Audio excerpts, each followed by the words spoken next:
గణపతి నిమజ్జనం. మట్టితో వచ్చి ఆకులను స్వీకరించి పువ్వులతో పులకించి భక్తుల మనసులు ఆలకించి భగవంతుని చేరే తత్వం వివరించి ఊరంతా ఉత్సవాలు తిలకించి 9 రోజుల నవరాత్రులలో తెలియక చేసిన తప్పులను మన్నించి అమాయకుల ఆనంద భక్తికి పులకించి మన సంస్కృతికి ప్రకృతికి పండగై పరవశించి నీటిలోనికి చేరి సెలవు తీసుకుంటున్న స్వామి గణపతి నీకు వీడ్కోలు. స్వామి నీ కరుణ మాపై ఉంటే అంతే చాలు. డీజే మోతలకు అదిరిపడి ఉంటావు.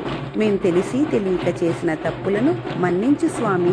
ఈ 9 రోజులు కూడా పూజలందుకొని అలసిపోయి ఉంటావు. అందమైన గణపతి నీటిలో వెళుతుంటే నీటి అలజడికి గురైన మా కళ్ళల్లో నీళ్లు తిరిగాయి స్వామి. మండపం విడిచినా నువ్వు మా మనసులు విడువకయ్యా. మిమ్మల్ని వదలలేక విడువలేక ఉంచలేక ఆ గోదారమ్మ వడికి చేరుస్తున్నాము స్వామి. By by